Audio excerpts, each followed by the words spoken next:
August 19th, 1944.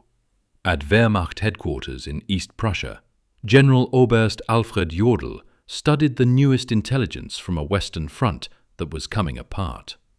His staff had run the numbers on Allied supply lines, now stretched roughly 400 miles from the Normandy beaches to Patton's spearhead in the US. Third Army. In their view, the Americans had pushed beyond what their logistics could support. Patton, they believed, would be forced to stop within days, perhaps within hours. No army can keep up that pace without fuel. From Hitler's Wolfschanze headquarters, Jodl weighed a reality every seasoned German commander understood firsthand. A single armoured division, while advancing, could burn through about 150,000 gallons of fuel in a day.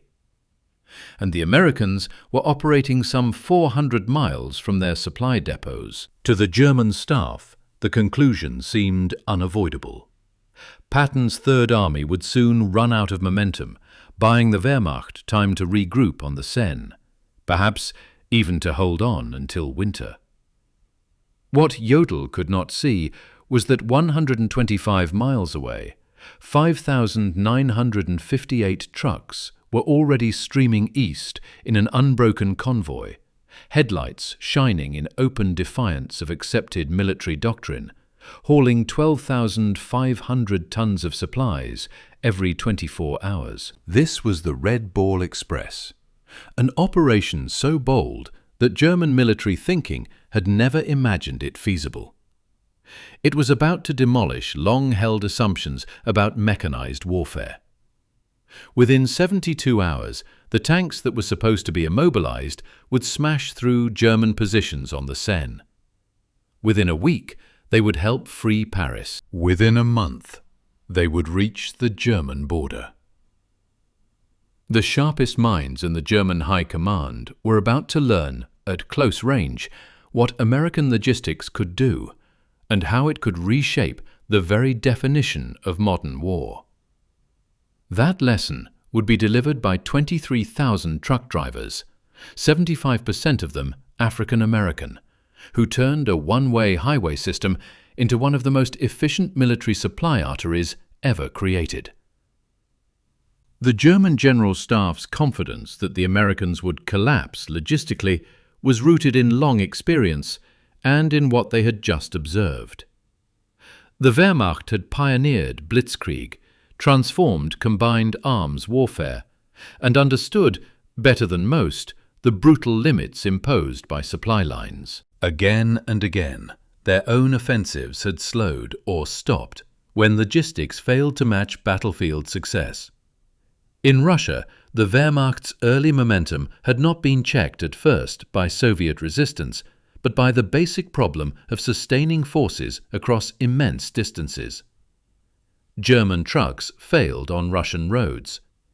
Horse-drawn wagons, still about 80% of German transport, could not keep pace with panzer spearheads. Different rail gauges left supplies stacking up hundreds of miles behind the front. General der Panzertruppe Heinrich von Lüttwitz, who would take command of the 47th Panzer Corps in September 1944, had written in July, "The Americans face the same logistical impossibility we faced in Russia. Their mechanical advantage becomes a disadvantage. Machines require fuel, ammunition, parts. They have advanced 400 miles in 30 days. History teaches us what comes next." Then, as German intelligence saw it, came the inevitable result: paralysis. They tracked American consumption with precision. A single Sherman tank on roads managed roughly 0.5 miles per gallon. Worse still, off-road. An infantry division needed about 700 tons of supplies each day. An armoured division required around 1,000 tons. Patton was driving forward with 12 divisions spread across a 60-mile front. On paper, the numbers looked conclusive. roughly 12,000 tons of supplies every day, hauled some 400 miles from the beaches, over battered roads, and through a transport system the Germans had deliberately wrecked as they fell back. On August 20th, Generalmajor Siegfried Westphal, soon to be Chief of Staff to Field Marshal von Rundstedt, ran his own calculation. Even if the Americans had limitless trucks, which they didn't, flawless roads, which they didn't, and zero breakdowns, which was fantasy, Patton's pace could not be sustained for more than another 48 hours. Industry could not repeal physics, not even American industry. Then, at 2 p.m. on August 25, 1944, inside a commandeered French chateau near l'Aigle, Lieutenant Colonel Laurent Ayres of the Motor Transport Service faced a room of doubtful officers.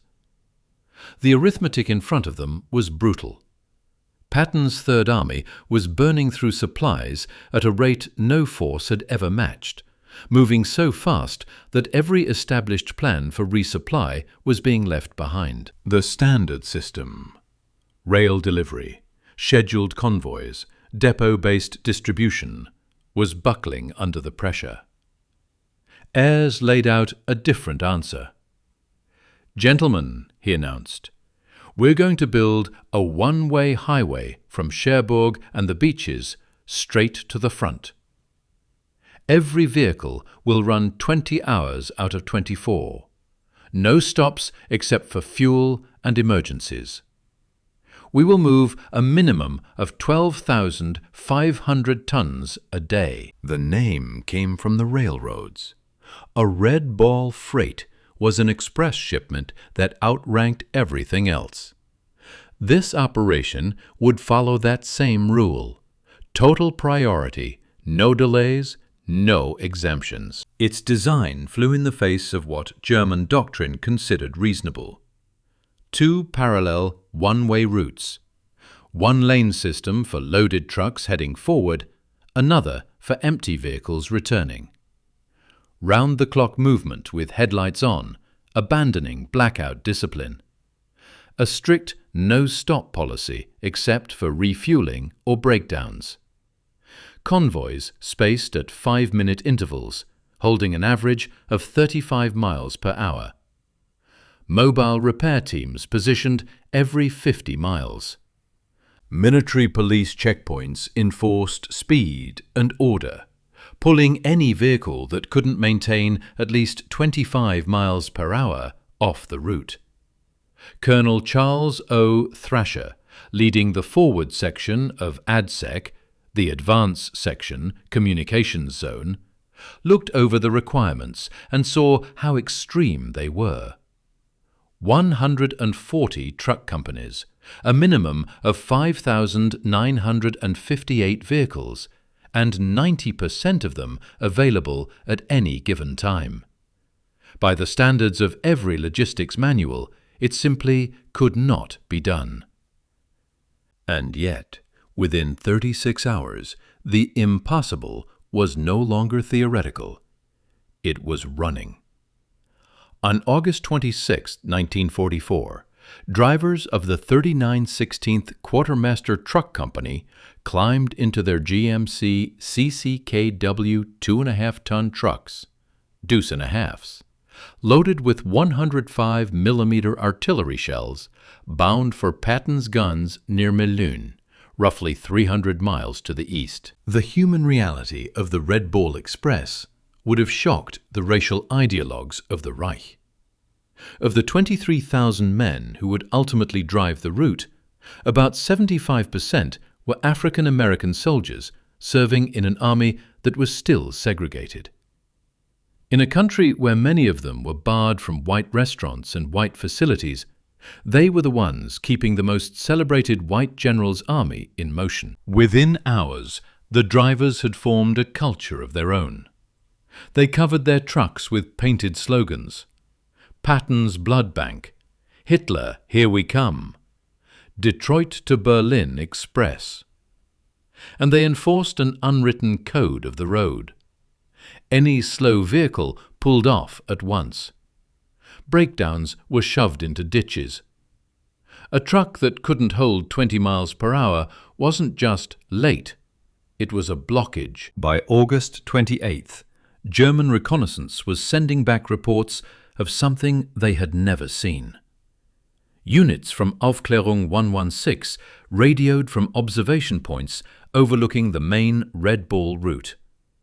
A continuous stream of vehicles, headlights visible for 20 kilometers. No spacing, no blackout discipline. An estimated 1,000 vehicles an hour. In their words, the Americans appeared to have abandoned every precaution. To German eyes, it was irrational. Headlights at night were an invitation to air attack. An unbroken column was a perfect target for artillery.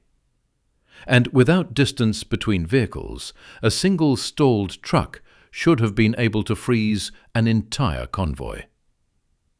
And yet, the flow continued, as if none of this mattered.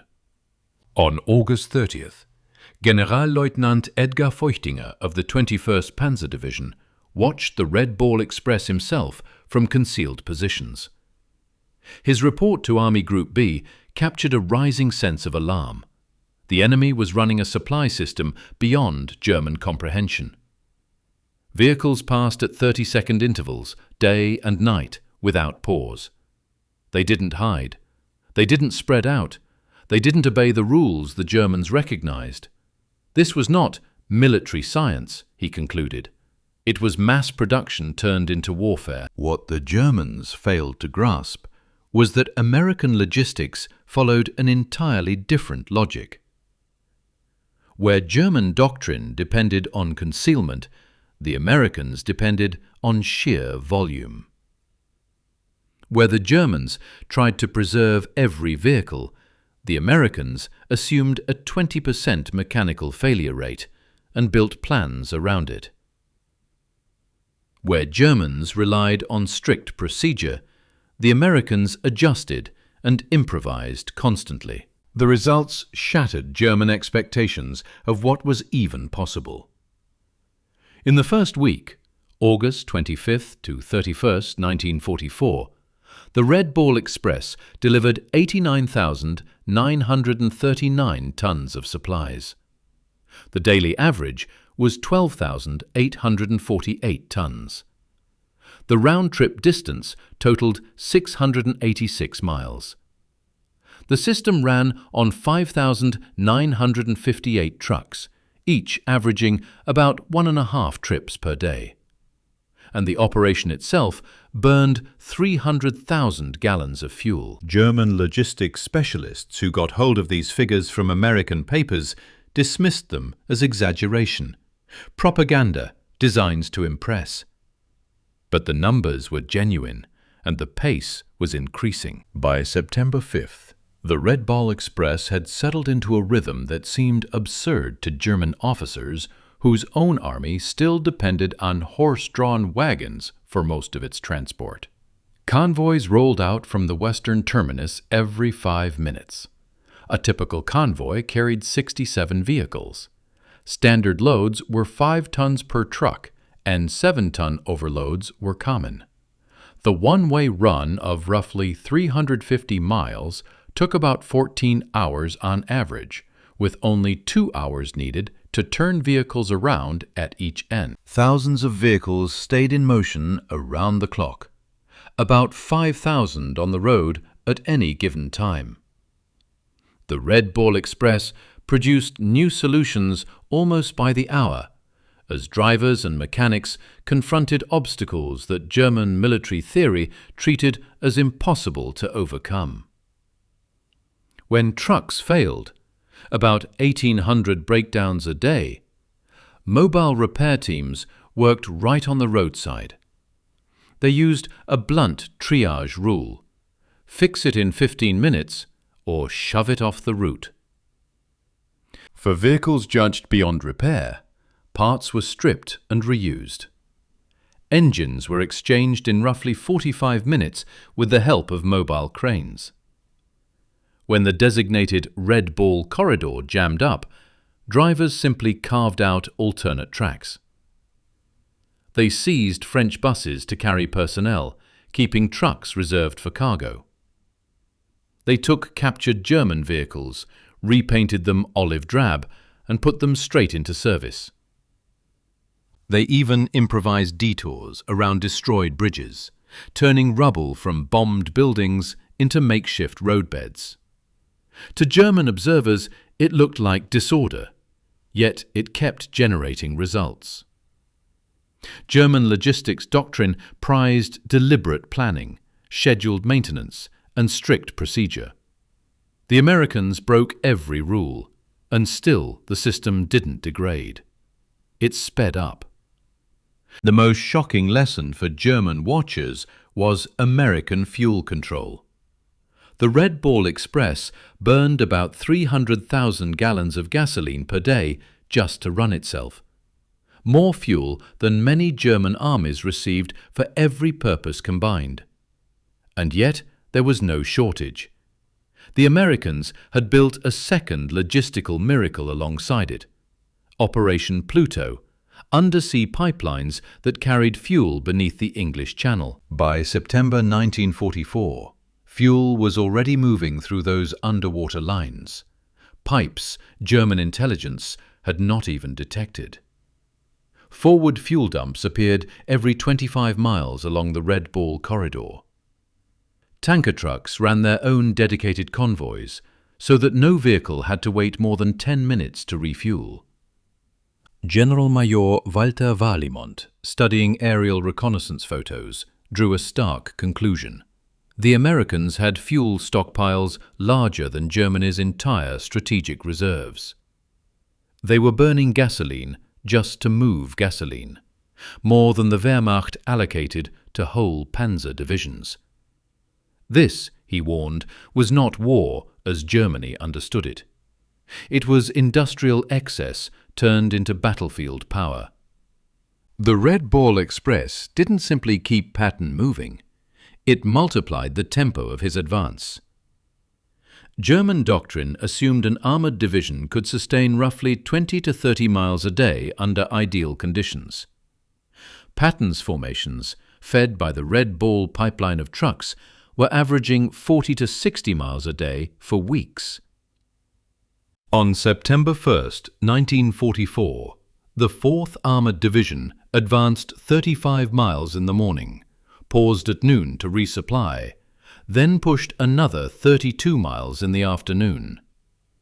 A single-day gain of 67 miles shattered German defensive planning, which had been built around an assumed ceiling of 30 miles per day. Generaloberst Heinz Guderian, reading these reports in East Prussia, initially rejected them outright.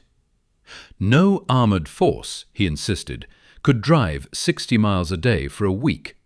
Mechanical breakdowns alone made that impossible. It had to be propaganda or confusion or misidentification.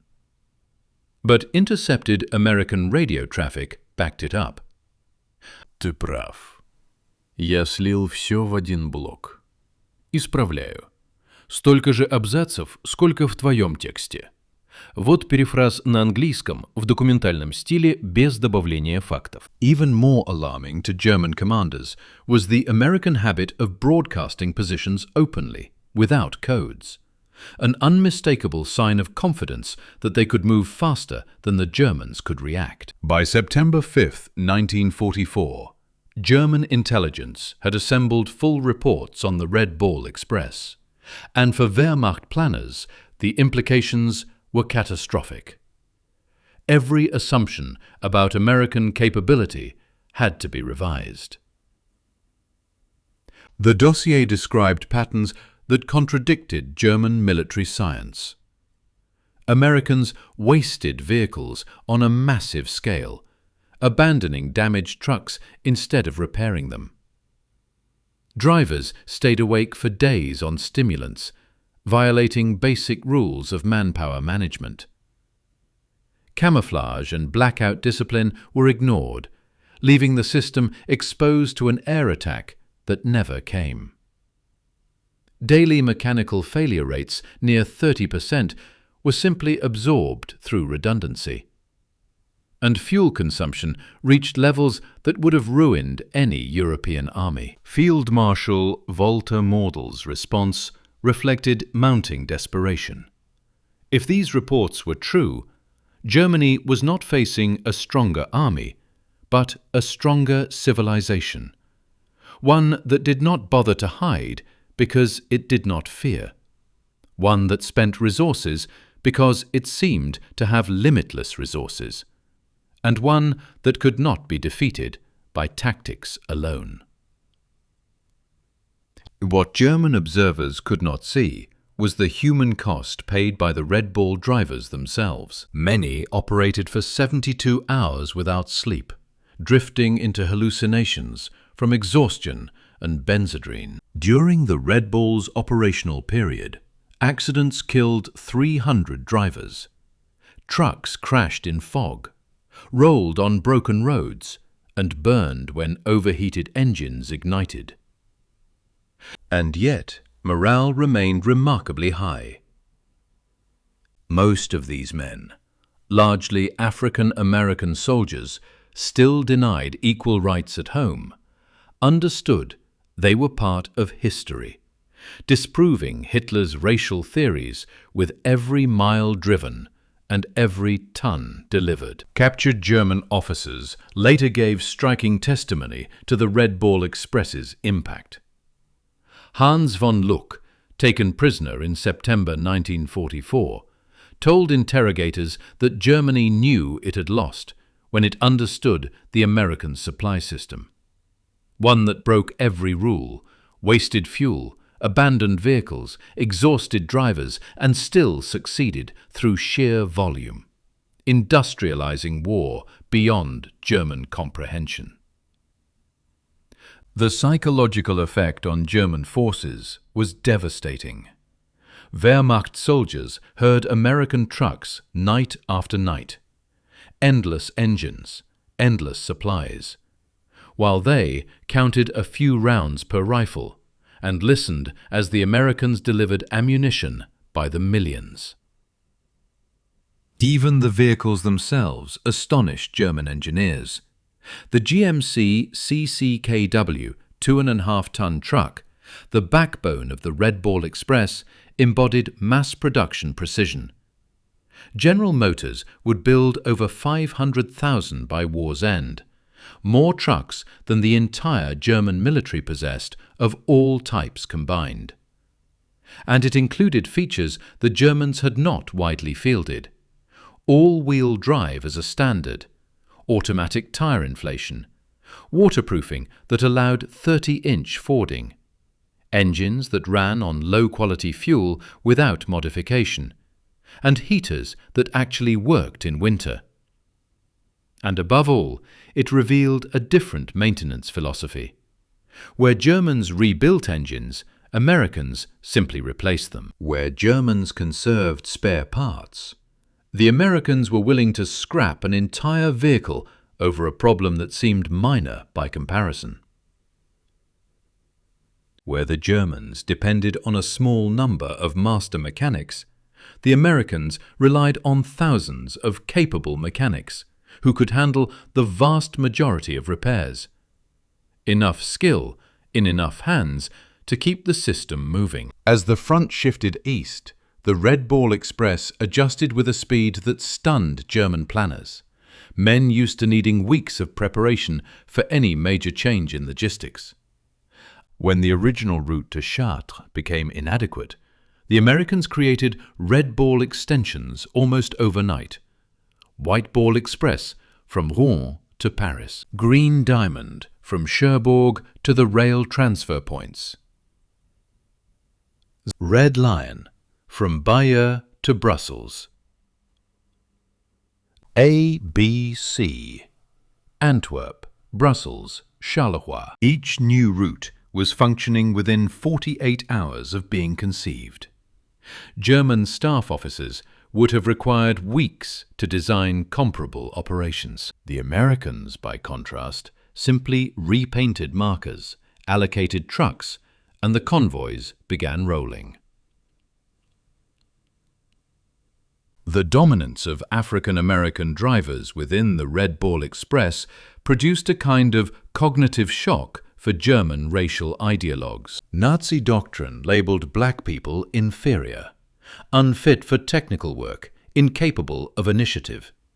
Yet here were these men performing logistics feats the German army could not equal. The African American soldiers themselves understood the irony.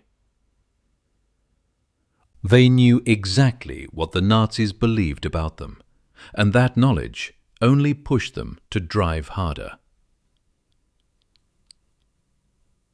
Every mile became proof that Hitler was wrong. In a sense, they fought racism with ignition keys, undermining Nazi ideology through performance and results. Some German prisoners, forced to load Red Ball trucks as laborers, found their worldview collapsing as they worked beside African American sergeants who calculated weight distribution faster than German engineers, who spoke better English than German instructors, and who treated prisoners fairly despite everything Nazi propaganda had taught about racial behavior. The Red Ball Express also demanded an infrastructure the Germans considered impossible to build under combat conditions.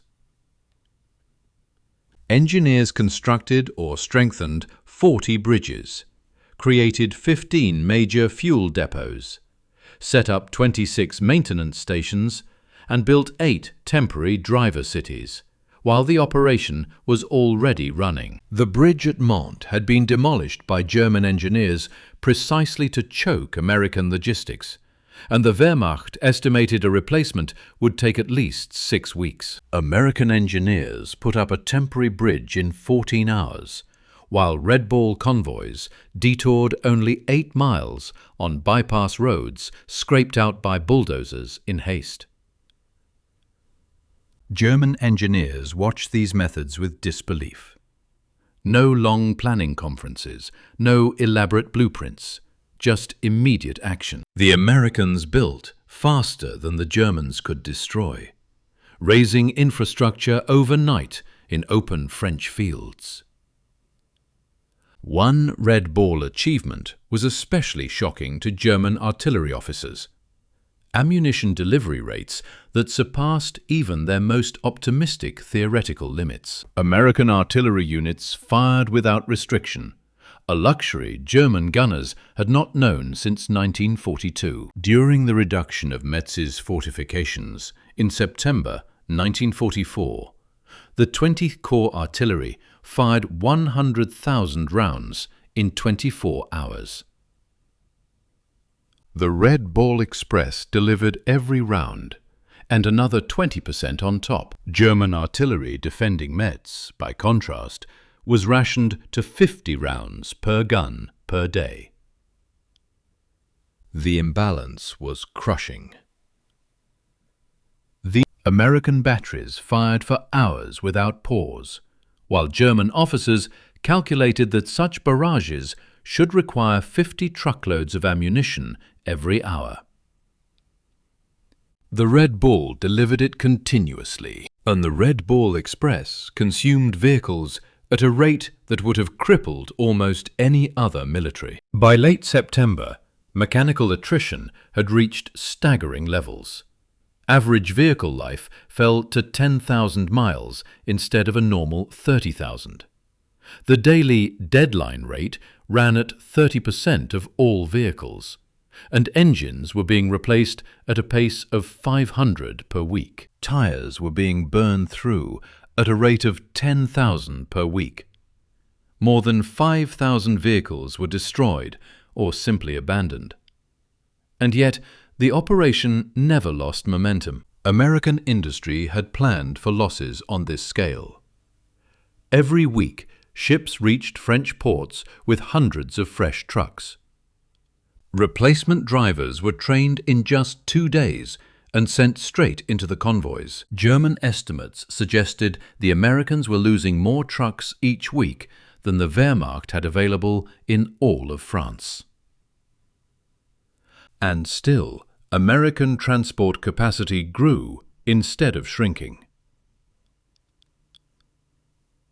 They had achieved what German planners believed could not exist: logistics that expanded faster than it was consumed. Along the Red Ball route, French civilians saw a level of American abundance that directly contradicted years of scarcity under occupation. The psychological impact on the local population was immediate and profound. Red Ball drivers, especially African American soldiers, often shared their rations with French civilians despite regulations. At nearly every stop, children gathered, and drivers handed out chocolate, cigarettes, and soap.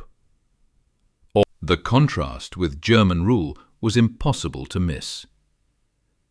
Americans gave away casually what the occupiers had rationed with absolute strictness. German intelligence reported the propaganda effect in blunt terms. French civilians now viewed American victory as inevitable, pointing to the endless truck columns as proof. Resistance activity, they noted, had increased by 400% along the Red Ball routes. A population that had once accepted occupation was now openly opposing it. In early September 1944, the Red Ball Express met its hardest test. Patton's Third Army had pushed so far forward that even the Red Ball struggled to keep up with demand. The round trip now exceeded 700 miles. Drivers were collapsing, vehicles were falling apart, and German intelligence began to detect the strain. On September 8th, General der Panzertruppe Hasso von Manteuffel reported what sounded like an opening. American supply lines showed signs of failing. Convoy intervals had widened from 5 minutes to 15, and average speeds had dropped. To German planners, this looked like opportunity, but American adaptability shocked them once again. Within 72 hours, the Red Ball system reorganized, creating intermediate transfer points that cut individual runs to 350 miles, introducing driver rotation, establishing forward maintenance bases, and doubling the number of vehicles assigned. By September 12th, tonnage delivered had actually increased. A crisis that should have halted Patton instead made the logistics machine stronger, and the Red Ball Express was not the only solution the Americans used. They added another method the Germans considered unrealistic: large-scale aerial resupply. C-47 transport aircraft began carrying critical supplies straight to forward units, 3 tons per plane. On September 16, 1944, Wehrmacht observers counted 900 transport flights in a single day, delivering 2,700 tons by air. At its peak, the Luftwaffe had managed about 300 tons a day into Stalingrad, and treated that as the upper limit of possibility. The Americans, by contrast, used transport aircraft the way others used trucks, without the same concern for escort, without crippling fuel limits, accepting losses and overwhelming them with numbers. The Wehrmacht could not compete with this kind of industrial arithmetic. The Red Ball Express also ran on command practices that clashed with German hierarchy. Junior officers made decisions that, in the Wehrmacht, would have been reserved for generals. Sergeants directed operations on a scale that German colonels might never control. This decentralization confused German observers. American logistics seemed to function without a visible central hand. Every lieutenant acting like a general, every sergeant like a colonel. By German logic, such looseness should have produced chaos. Instead, it produced speed and efficiency, something rigid hierarchy could not match. By October 1944, advancing railheads began reducing the Red Ball's burden. An operation expected to last 10 days had continued for 82, delivering 412,000 tons of supplies across 122 million ton-miles. German commanders, now fighting on their own borders, looked back on what they had witnessed. Field Marshal Mordell wrote in his final report, "We were not defeated primarily by American tanks or aircraft. We were defeated by American trucks." The Red Ball Express demonstrated that in modern war, logistics is not just support, it is strategy. Even the transition to rail transport became its own feat. While the Red Ball was still operating, American railroad engineers rebuilt 1,000 miles of shattered French track. They laid rails faster than the Germans had destroyed them, often using captured German railway equipment to speed the work. The final Red Ball Express figures shattered every German expectation of what logistics could achieve.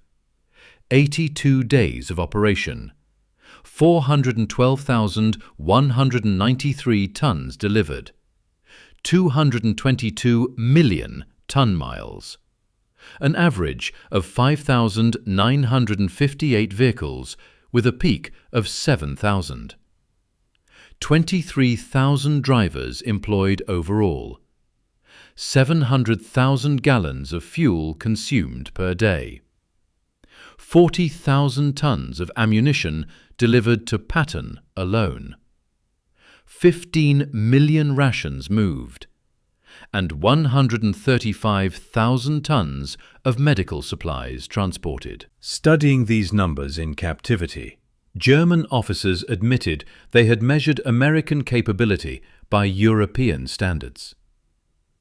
They had taken their best performance, multiplied it by 3, and assumed that represented the American limit. They were wrong by a factor of 10. But beyond tonnage and distance, the Red Ball Express accomplished something deeper. It shattered German confidence in their own military superiority. Wehrmacht officers who had dismissed Americans as soft and overly dependent on machines watched those same Americans achieve logistical impossibilities through sheer will, organization, and industrial abundance. In prisoner of war camps, some Germans stood silently at the fences, counting the passing Red Ball trucks. Some cried. They understood the meaning, not only that the Americans could supply their armies, but that they could waste more than Germany could ever manufacture. Their worldview was collapsing, one truck after another. The Red Ball Express also forced an unexpected racial reckoning inside the US military. Its success depended heavily on African American soldiers who were still segregated, denied equal treatment, and largely kept out of combat roles. When General Eisenhower visited Red Ball operations in September 1944, he saw the contradiction up close. His aide, Captain Harry Butcher, recorded that Eisenhower watched black drivers who had been working for 20 straight hours and said, "These men are winning the war as surely as any infantry. We need to reconsider many things." That success helped create pressure for integration, contributing to the later move toward desegregation. 3 years later, African American soldiers had proven in France what they had long understood themselves. Given the tools and the opportunity, they could match anyone. The Red Ball was their battlefield, and they won it decisively. German racial theorists struggled to explain what they were seeing. SS Racial Science publications simply stopped discussing American logistics operations at all. The evidence was too strong to deny, and too damaging to admit. After the war, German military engineers studied the Red Ball Express closely. The lessons reshaped logistics thinking around the world. Volume can overwhelm inefficiency. Mechanical redundancy reduces vulnerability. Decentralized execution increases speed. Standardization multiplies capacity. And human endurance goes farther than planners assume. In 1950, General Franz Halder, the former chief of the German General Staff, wrote, "The Red Ball Express proved that logistics determines strategy, not the other way around." The Americans understood this. We learned it too late. And among the 23,000 Red Ball drivers, individual acts of heroism emerged. Stories that Germans found difficult to fit into their own military mindset. These incidents were documented in official military records. Corporal John L. Houston drove for 48 hours straight, hauling ammunition to the 2nd Armored Division at Convoy, falling asleep at the wheel 3 separate times, yet continuing each time after other drivers woke him and pulled him back into motion. Private Booker T. Washington faced a different crisis. His truck, loaded with medical supplies, caught fire when overheated brakes ignited. Procedure dictated abandoning the vehicle, but he refused, driving the burning truck 2 miles to a field hospital, then leaping out as the flames reached the cab. Those supplies, delivered at the last possible moment, saved wounded soldiers from both armies. Repeated thousands of times, stories like these showed observing Germans something crucial about American military culture.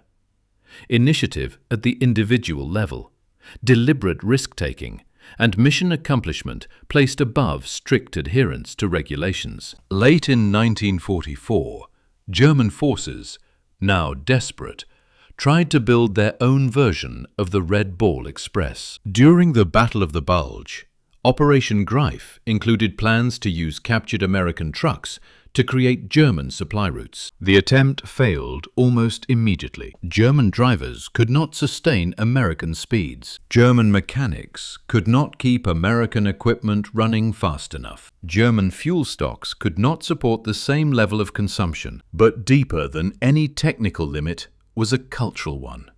The Germans could not reproduce an American assumption of essentially unlimited resources. The officer commanding the effort reported, "We captured 50 American trucks. Within a week, 30 were deadlined. The Americans would have replaced them. We tried to repair them. That difference explains our defeat." Then came the winter of 1944-45, the Red Ball Express's hardest test. Freezing rain, snow, and ice should have shut down wheeled transport altogether. German doctrine held that below -10 degrees Celsius, truck-based logistics became impossible. And yet the Red Ball Express kept moving. Over 23 drivers wrapped chains onto tires, poured alcohol into radiators, and pushed forward. Average speeds fell from 35 miles per hour to 15, but tonnage continued to arrive. German observers reported ice-covered convoys forcing through blizzards that had immobilized panzer divisions. By this point, the Americans had built a logistics system that functioned regardless of weather, terrain, or enemy action. It was not elegant by German standards, and it was not efficient in the way German doctrine defined efficiency. But it was relentless. In May 1945, captured German logistics officers were ordered to study Red Ball Express operations for historical documentation. Their conclusions were unanimous and deeply damaging to German military pride. General der Infanterie Friedrich Schulz summed it up. The Red Ball Express represents a kind of warfare we never imagined. The Americans created a temporary civilization. thousands of men, thousands of vehicles, and millions of tons of supplies that existed only to feed armies and then vanished when no longer needed. He contrasted it with the German approach. We built permanent infrastructure over years.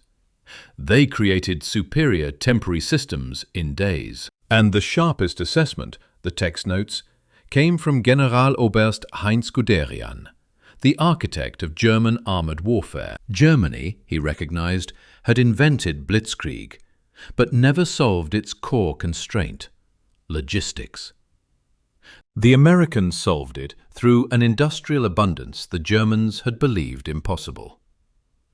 The Red Ball Express was not a supply line, the account concludes, but a moving river of material, one that overwhelmed and suffocated our forces. In 1944, the Red Ball Express cost the United States roughly $100 million.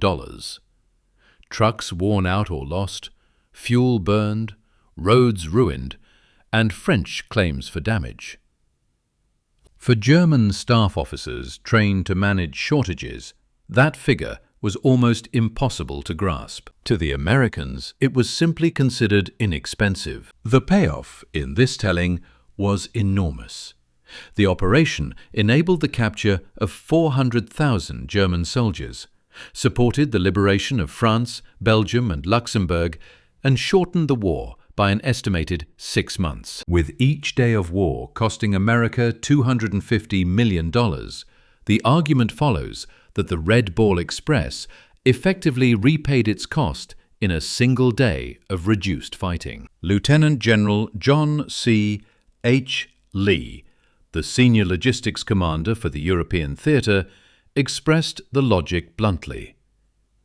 We wore out 5,000 trucks and 23,000 men to destroy the German army in France. In any previous war, that would be catastrophic. In an American industrial war, it's acceptable overhead. One unexpected consequence was what it did after the shooting stopped. Thousands of drivers went home having operated the largest transportation network on Earth. Many would go on to build trucking companies, influence highway planning, and help shape what became modern American logistics. Firms such as Yellow Freight, Roadway, and Consolidated Freightways are described as being founded by Red Ball veterans, men who carried military logistics into civilian commerce. They had learned in France that volume can beat efficiency, speed can beat perfection, and that if trucks keep moving day and night, an economy can be moved the same way an army is supplied. Military historians widely regard the Red Ball Express as the decisive logistics achievement of the European theatre. Without it, Patton's advance stalls. Paris is liberated weeks later, and German forces have the time they need to establish winter defensive positions. In that sense, the operation validated an American approach that placed logistics at the center of doctrine, where German officers immersed themselves in Clausewitz and battlefield maneuver. The Americans studied assembly lines in Detroit and railroad timetables. The Red Ball Express made a larger point. In modern war, victory depends less on tactical genius than on the ability to keep forces supplied. On September 15, 1944, Field Marshal Gerd von Rundstedt, Supreme German Commander in the West, received a full intelligence picture of the Red Ball Express. After hours, with the reports, he called in his staff. "Gentlemen," he said, "we are facing something beyond a military solution. The Americans have created a supply system that makes distance irrelevant. Our strategy assumed a culminating point, where an army outruns its supplies. That point no longer exists. They have changed warfare, and we are still fighting the last war."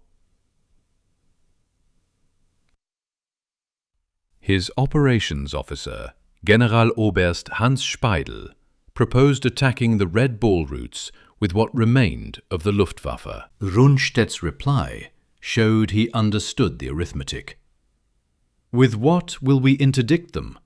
They have 6,000 trucks. If we destroy 1,000, which we cannot, they will replace them in a week. We would need to destroy 200 trucks every day just to keep pace with their production. They did not have anything close to 200 aircraft in total. And behind the statistics were human stories.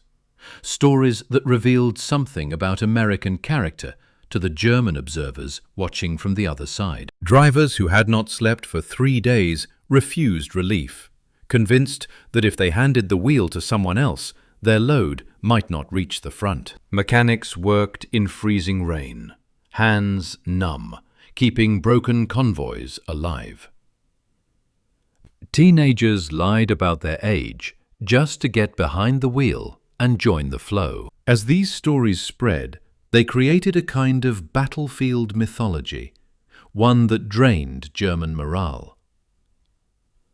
The Americans were not soft, as propaganda insisted. They pushed themselves harder than Germans pushed horses. But they did it by choice, not by fear. And that voluntary intensity made them more dangerous than German doctrine had ever accounted for. The Red Ball Express became propaganda without intending to be. German soldiers could hear it at night, an endless river of engines, a sound that never stopped. That noise itself became psychological warfare. Some German units even reported ghost convoys, sounds that seemed to roll past in the darkness and demoralize troops almost as effectively as real deliveries. Knowing that the Americans appeared to have limitless supplies, while Germany rationed its last ammunition, produced a despair that eroded combat performance. American psychological warfare units noticed the effect. They began broadcasting recorded truck engine sounds toward German lines when actual convoys were not nearby. German units reported these phantom convoys as real, evidence of how deeply the Red Ball Express had already damaged their morale. In November 1944, with rail lines partially restored, the Red Ball Express was officially shut down. But its methods had changed military logistics for good. The idea of continuous, high-volume supply, wasteful by European standards, yet brutally effective, became part of American doctrine. And the final innovation was how quickly it vanished. An operation involving 23,000 men, about 6,000 vehicles, and hundreds of installations disappeared in just 72 hours. Troops were reassigned, trucks redistributed, routes returned to civilian use. Where Germans needed months to build smaller systems and years to dissolve them, the Americans built what they needed, used it, dismantled it, and moved on to something better. When German generals surrendered in May 1945, many pointed to the Red Ball Express as proof that continued resistance was hopeless. General der Panzertruppe Hasso von Manteuffel said during interrogation that the war was effectively lost once Germany understood America's logistics capacity. The Americans could supply armies faster than Germany could destroy the supply system. The Red Ball Express, he concluded, was a weapon we had no defense against. Field Marshal Albert Kesselring, considered one of Germany's most capable commanders, was asked what had most surprised him about American forces. His answer was not tanks, not aircraft, but trucks. The Red Ball Express, he said, showed that America had militarized the productive capacity of its entire society. Germany was not merely fighting soldiers at the front. It was fighting factories. And the final figures stand as a monument to that industrial style of warfare. 412,193 tons of cargo delivered. 122 million ton-miles covered.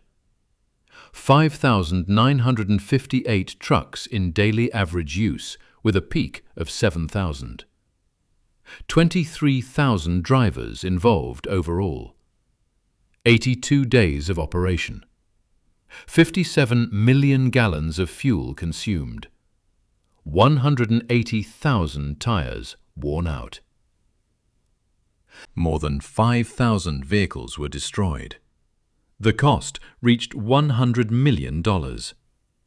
47 German divisions were defeated through the advantage of supply. The war, it was estimated, was shortened by 180 days. On their own, the figures are stark, but together they tell a story that went beyond any single operation. They marked a turning point, the moment warfare crossed into a new era, when industrial capacity outweighed tactical brilliance, and logistics stopped supporting strategy and began dictating it. In 1994, on the 50th anniversary of D-Day, the United States Postal Service issued a commemorative stamp honoring the Red Ball Express at the National Postal Museum in Washington, D.C. The ceremony acknowledged an operation long overshadowed by frontline combat, yet no less decisive in Allied victory. Veterans who attended spoke with pride, not only in what they delivered, but in what the mission proved, that American industrial power, combined with personal determination, could overcome obstacles that should have been impossible. They had driven through exhaustion, through constant mechanical breakdowns, and through weather harsh enough to stop armored units. And many of them were black soldiers, segregated, discriminated against, and often denied recognition during the war. Yet they had carried victory forward at 35 miles per hour. The Red Ball Express delivered a simple lesson about modern conflict. Logistics is not a secondary function. It is the main effort.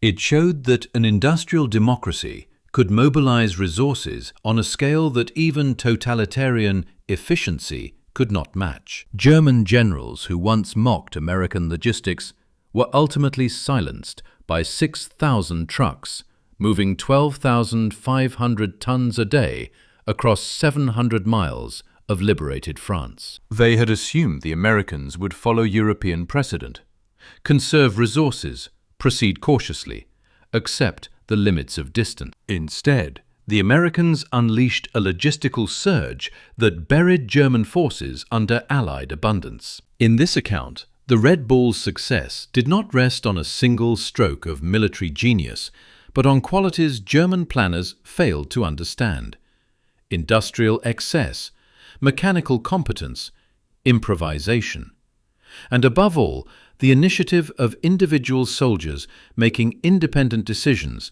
that, in the Wehrmacht, would have required approval from the very top. In his memoirs, General George S. Patton, whose Third Army benefited most directly, offered what the text presents as the final tribute.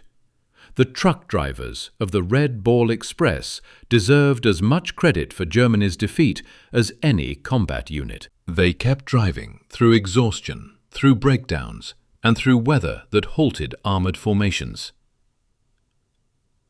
Without them, the Third Army could not move, and without movement, victory was impossible. They were mostly black soldiers, segregated and discriminated against, denied recognition. But they won the war as surely as any rifleman.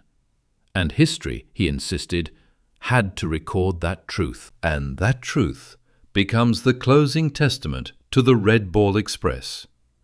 23,000 largely African-American drivers operating 6,000 trucks on a one-way highway to victory accomplished what German military science had declared impossible. They supplied armies faster than the enemy believed physics would allow, sustained operational tempo beyond what planners thought humanly possible, and reinforced the brutal conclusion of modern war.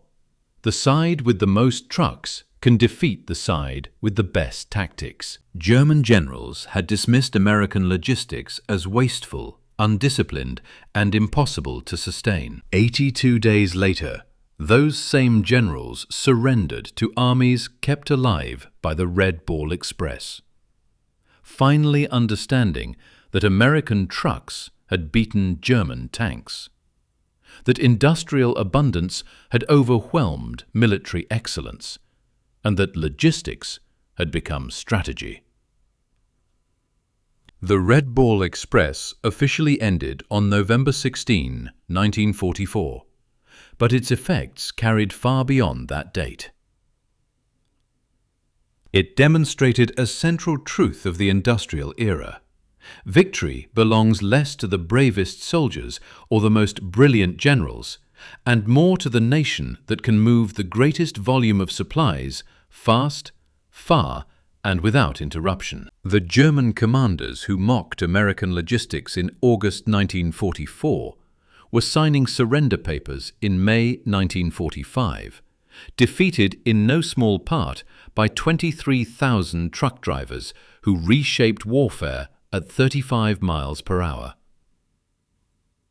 Their story deserves a place among history's major operations, not because it was elegant and not because it was efficient, because it was neither, but because it achieved its purpose. The Red Ball Express kept Patton moving, kept German forces falling back, and proved that in modern war the line of trucks can matter more than the line of tanks.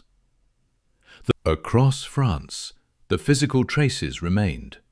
Ruts carved by overloaded vehicles, bridges repaired in haste, roadsides marked by the rusting remains of abandoned trucks. But the operation's greatest monument was not metal or concrete. It was time. Every day the war was shortened meant thousands of lives not lost. The Red Ball Express shortened it by months. In the end, the German generals who laughed at American logistics learned the hardest lesson of modern war. Amateurs argue tactics, professionals focus on logistics, and Americans talk trucks. The Red Ball Express was America speaking at full volume, in the roar of 6,000 engines that never stopped, carrying democracy and destruction at 35 miles per hour down a one-way road to victory.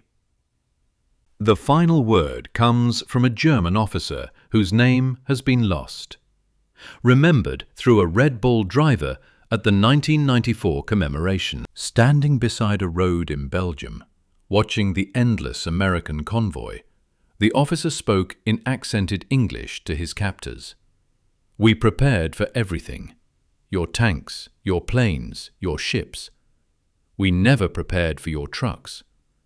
How do you defeat an enemy who has more trucks than you have soldiers?" The answer passed him every 5 minutes, driven by exhausted Americans who were rewriting the rules of war one delivery at a time. The Red Ball Express had turned logistics into strategy, supply into victory, and trucks into one of the most decisive weapons of the European war. The German generals stopped laughing when they finally understood that truth. But by then, Patton was already at their gates, sustained by what the text calls the greatest logistics operation in military history.